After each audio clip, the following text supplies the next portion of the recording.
สบายดีท่านผู้ชมที่เคารพยินดีต้อนรับทานเข้าสู่ห้องข่าวออนไลน์หนังสือพิมพ์เวียงจันทน์ไทยข้าพเจ้าศิรดาสุริยงค์มื้อนี้จะมานำเสนอข่าวมีหลายกว่า30คนเสียชีวิตย้อนไข้ยุงลายมาถึงปัจจุบันการระบาดของพยาธิไข้ยุงลายยังสืบต่อเอาชีวิตประชาชนในทั่วประเทศไปแล้ว31คนซึ่งพบเห็นผู้เสียชีวิตล่าสุดแม่นวันที่16เดือน7 2019อยู่แขวงคำม่วน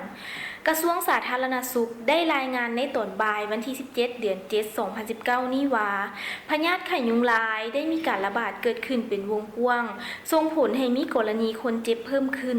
และอัตราการเสียชีวิตก็เพิ่มขึ้นเช่นกันปัจจุบันมีคนเป็นพยาธิไข้ยุงลายทั้งหมด 14,242 คนเสียชีวิตแล้ว31คนนับแต่ท้ายเดือนธันวาคม2018หาวันที่16เดือน7 2019นครหลวงเวียงจันทน์เป็นอันดับหนึ่งที่มีผู้ติดเชื้อพยาธิไข้ยุงลาย 2,693 กรณีเสียชีวิต6คนแขวงจำปาสัก 2,648 กรณีเสียชีวิต5คนแขวงสวรรณเขต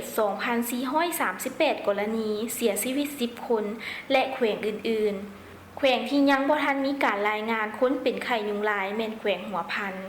กระทรวงสาธารณสุขเรียกร้องให้ประชาชนลาวบรรดาเผ่าในขอบเขตทั่วประเทศให้เอาใจใส่ป้องกันตนเองนอนในมุ้งหลีกเว้นบ่ให้ยุงกัดสิ่งสำคัญต้องมีส่วนร่วมกับอำนาจการปกครองบ้านเมืองแขวงในการอนามัยสิ่งแวดล้อมกำจัดแหล่งเพาะพันธุ์ยุงลายโดยเฉพาะจัดตั้งปฏิบัติหลักการ5 ป.ของกระทรวงสาธารณสุขที่ได้วางออกอย่างเคร่งครัดคือ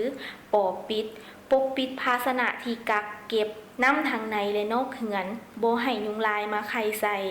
ป.เปลี่ยนน้ำในภาชนะที่กักเก็บน้ำเช่นกัน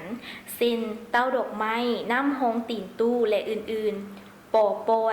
อยปลาหางนกยุงเพื่อกินนอนน้ำและป.ปรับปรุงสิ่งแวดล้อมอ้อมเหือนให้สะอาดเป็นประจำทุกอาทิตย์รวมถึงป.ปฏิบัติให้เป็นนิสัยทุกๆอาทิตย์